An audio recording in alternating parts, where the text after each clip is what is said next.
All right, good evening, everyone. Welcome. Welcome to our third and final budget forum. I'm John McNamara, Superintendent of Schools. I'm joined tonight by Anthony Cedrone, our Assistant Superintendent for Business, Stephen Moran, our Assistant Superintendent for PPS. We have Stephanie Scolari, our Executive Director for HR and Administration, and Carol Ann Winans, our Executive Director for Curriculum Instruction. We also have several members of the board here this evening. Anthony Greco, our Board President, Jen Perfetti, our Board Vice President, and Laura Reich, one of our Board Trustees.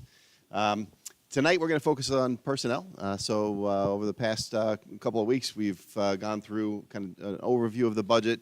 We'll do a little bit of that again tonight for those that haven't seen any of the prior presentations. We'll talk a little bit about the capital projects, just a smaller summary. We did that in detail last week. And then we'll focus mainly tonight on personnel, which is the largest component of our budget. Makes up about 75% of our overall budget. As we said, over the past couple of meetings, always try to maintain all of our outstanding existing programs as we go through this budget process and provide outstanding opportunities for our students while we balance that with maintaining the financial responsibility that we have to the community. I'm going to walk through a couple of slides on some of our, our academic performance. I'm going to turn it over to Carol Ann Winans briefly so she can speak to some of our outstanding achievements over the past year. Thank you. Good evening, everybody. We're just going to highlight the academic achievements, but we also, on the next slide, we're going to talk about how we're really expanding interest-based opportunities for our students so that no matter where they go in the future, they have an opportunity to know what are they truly interested in. So when they take that next step, they really kind of pursue something that's going to point them in the right direction. So the class of 2025 took at least one college-level course, and 91% took at least two. So that's 95% of them had exposure to a college level or AP level course.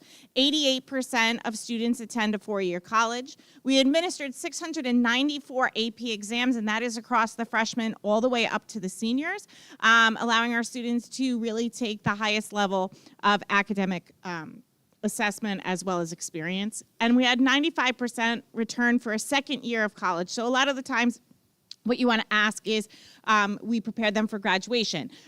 We have an enormous amount of students who complete the graduation requirement. So the next thing we looked at is, okay, when they go on to higher ed, how many of them are successful? And we were really proud of the number of 95% of them going on to their second year of college.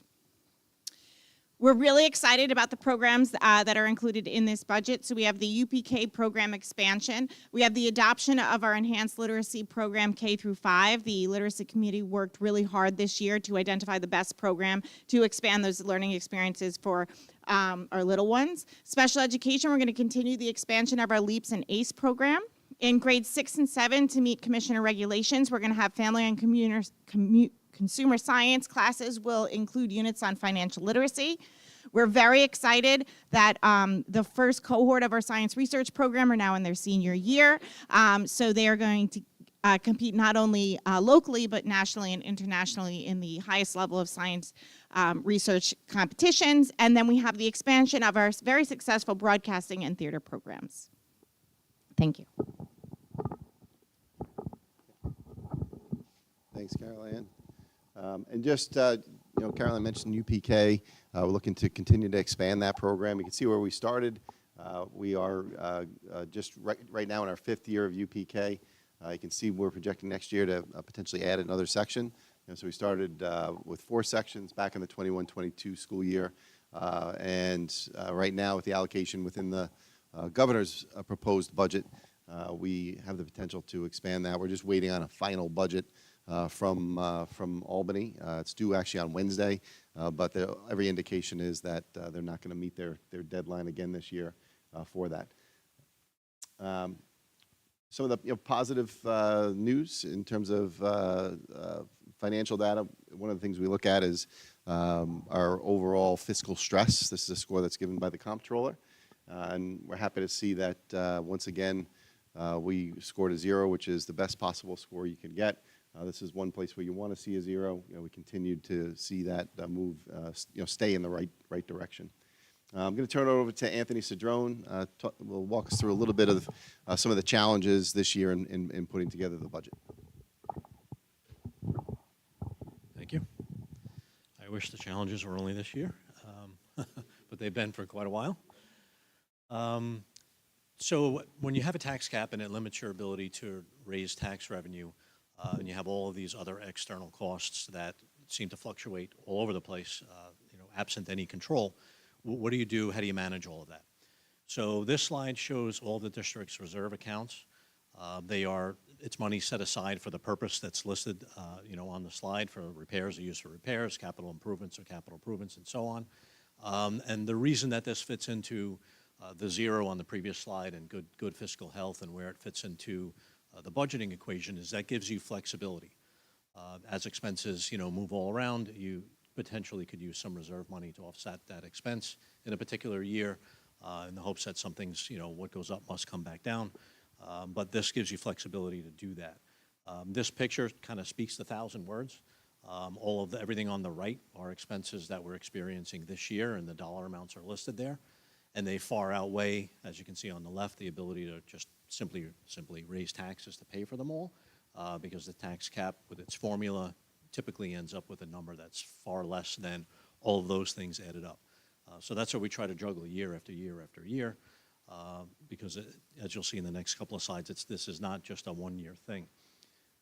These three expenses in particular in this year's budget, although over the last 10 years, have increased exponentially, far outpacing our ability to keep pace with these items in a tax cap environment. Health insurance is up 78%, so again, over a 10-year period, it's about 8% a year. Transportation, almost 100%, so 10% a year over 10 years. And our general liability insurance and all the other stuff that goes into the other insurances the district buys, again, almost 100% over 10 years. So in terms of real dollars, the dollars that are on here are what we expect in next year's budget. So health insurance at $14.5 million, which was about $8.5 million or so 10 years ago. Transportation, $5.5, which was probably about $2 3/4 10 years ago. And liability insurance to $855,000, which was probably about $400,000 10 years ago. So that steady progression certainly puts a lot of pressure on everything else that we try to do, and year after year we manage that. So what do we do in the last 10 years or when we get increases like that? We're always constantly looking at ways to make things more efficient, whether it be transportation, maybe consolidate a couple of routes to save money on a bus or two. Health insurance is limited, but we're always looking at, are there other alternative plans out there, different ways to offer that benefit to employees. Liability insurance, again, similar to things you might do at home. Can I raise my deductibles? Can I tweak the insurance coverages a little bit? So we look at all those things, even though our ability to enact some of them might be limited. We're constantly looking at ways to lower that expense, and even with that, that's the trend over the last 10 years. The tax levy in Wantagh has been 11% below the inflation rate, CPI, since 2013. That's what sort of the red and the gold line are on here. They look relatively flat, but they're flat up against all the other craziness. They're probably about 2.5% a year increases. But the yellow and the red line are, again, relatively flat or growing fairly slowly against each one of these other blue, green, and purple lines, which represent those expenses that I had on the previous slide for transportation, health insurance, and liability insurance, moving wildly. So even in terms of, hey, this was a rough year, how do we plan? How do we look out 5 years? I don't know. How do you look out 5 years up against that? Other than maybe if it's a wild increase this year, maybe it'll be a wild decrease next year, which I would happily take, because that seems to be what it does. But year after year, that's why I said it's not really a one-year issue. We wrestle with this, every single year and manage to do the best that we can with, again, looking at different options, how to repackage some of those expenses. But that's what we're up against year after year after year. This slide is next year's budget where we are currently, which is just nominally below the tax cap. Last year's budget was $94.7 million, 2627 right now is proposed at 98.3. You see the increase of about 3.6. The tax levy was just shy of $69 million, proposed at 71.3. The 71.3 number is within the cap because that projected increase of just shy of $2.4 million is almost right at the cap, and the tax levy increase is 3.48%, which is pretty much the cap, shy a couple of bucks. The budget is paid for by the tax levy and state aid primarily. Those Those two are our biggest revenue sources. A couple other really smaller ones, but this is about 23%. Tax levy is roughly about 75, picks up the difference. That number is projected at $23.4 million for next year. As Mr. McNamara said, we're waiting on a final state budget. I don't know whether that number will change or not. Typically, it changes too late for us because the board will have to adopt the budget at their next meeting, and we may or may not know what that revenue number is. So that's what we're sticking with right now. That's what was proposed for Wantagh in January by the governor. That is an increase of a few $100,000 over the current year, which helps offset some of those other expenses, but clearly not nearly all of them. And that's it. We'll wait for the budget. And back to you. Thanks, Anthony. So how are we doing compared to other districts? We shared this slide in the last couple of meetings just to kind of highlight how we are spending, our per pupil spending compared to other similar sized districts. So these are the districts that are the districts closest in student population to us, the 5 that are just higher and the 5 that are just lower. And you can see our per pupil spending is $32,399 compared to everybody else. You know, we're kind of well below where other districts are, and those are real dollars. You know, when you do that math, you know, even just the next district up in Plain Edge at $34,000, they're $2,000 more. That would be another $5.5 million in our budget. You know, at that rate, and that's a combination of keeping our levy low, as well as you know, where we kind of fall in terms of other dollars in terms of state aid compared to other districts of similar size. So capital projects, we talked a lot about this last week, so I'll just kind of highlight what currently is in the budget for this upcoming year. One of the propositions is for an expenditure out of our capital reserve fund, one of the funds that Mr. Cedrone just highlighted.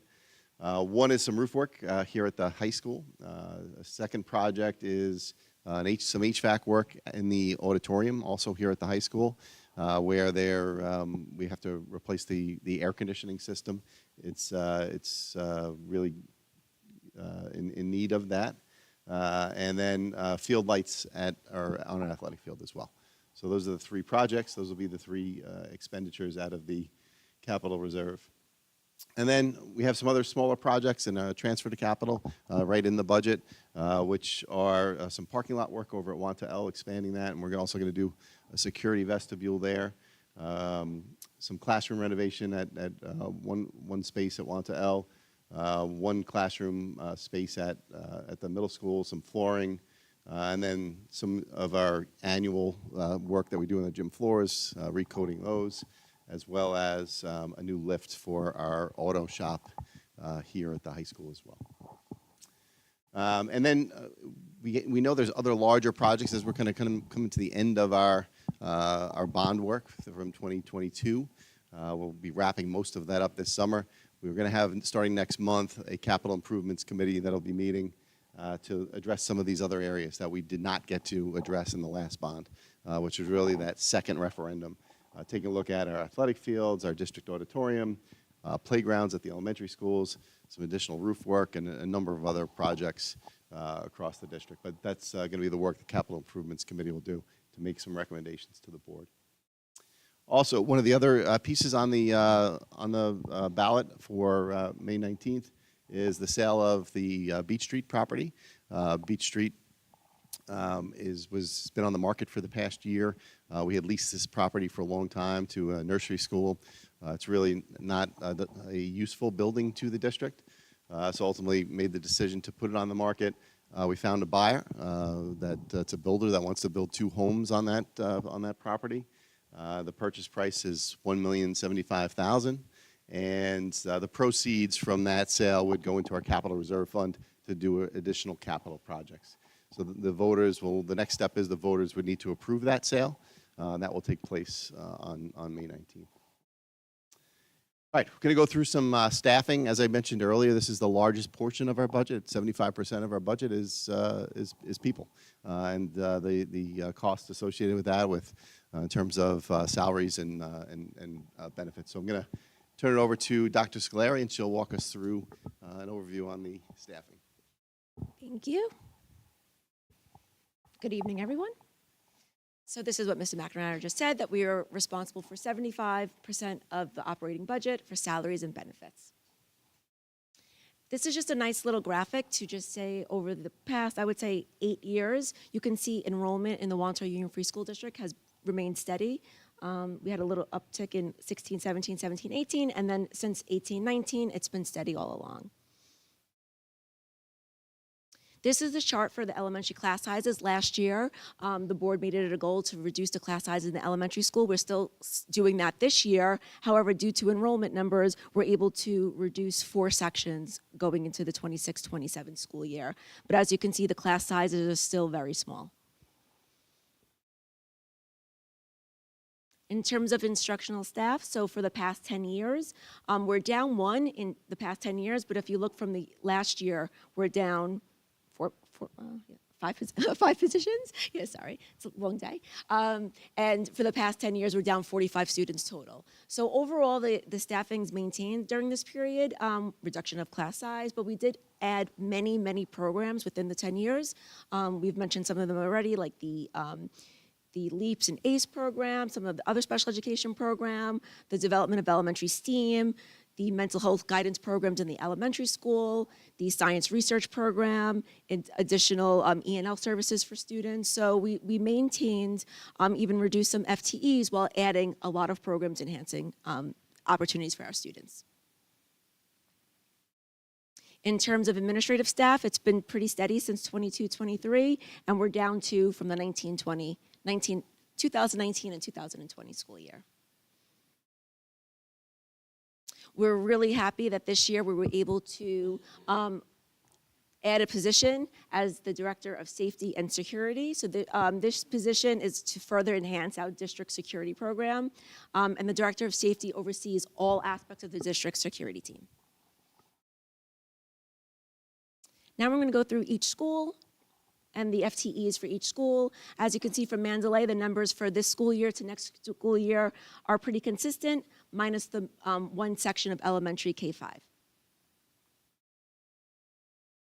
Forest Lake is similar. They're down 1 section, elementary K-5, and they're also down 1 special education section.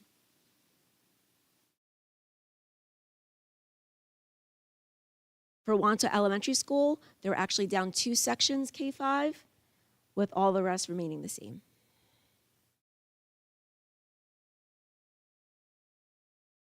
For the middle school and high school, it's a little different. A lot of the FTEs depend on the interest of the students and what type of electives they'd like to take. So you could see if you see an increase in one area, that's because there's a decrease in another area. So you could see art was very popular this year, well, for next school year, so we have an increase there. But then you could see in other departments where there might be less interest for this year. E&L services are going up for next year, so that's where you'll see an increase. Math went down a 1.0. What else? The rest are slight differences. Special education went up a half of FTE, but the rest remaining the same. Similar with the high school, you could see where the middle school added in art, the high school lost some FTEs in art, so it's a wash. So different departments, you could see, but they picked up in business. So in the high school, business grew this year, art went down. So it just goes from one to the other. So this is all driven by student interest and student opportunities. Any other major one? The rest are pretty consistent from one to the other. So again, like I mentioned earlier, all of our changes in instructional positions is really driven by enrollment and what students want to take and what support services that are needed. Our support staff has stayed the same this year to next year. And that's for our clericals, our buildings and grounds, aides, monitors, nurses, OTs, PTs, OT, occupational therapists, PTs, physical therapists. It's no change. And now I will pass it along to Mr. McNamara. Thank you, Dr. Scolari. So just a little summary. There'll be these 3 propositions on the ballot for voters to look at in May. The budget itself, an expenditure out of the Capital Reserve Fund, and then the sale of the Beach Street property. Budget maintains all of our existing programs and is able to do that within the framework of the tax cap. Thank you for those that have already taken the budget survey. It's still up on the website. If you want to provide feedback, feel free to do so. We also met with our budget focus groups. We thank those that joined and provided some feedback through that avenue as well. All of these presentations and all the budget detail are posted on our district website, so they're there for a resource. All the budget documents will be there. And this is the last of our budget forums. And the vote will take place on May 19th, once again in all three of our elementary schools from 7 a.m. to 9 p.m. We hope you come out and vote. And we'll open up to any questions. All right, seeing none, I'll wish everybody a good night. Thank you for attending.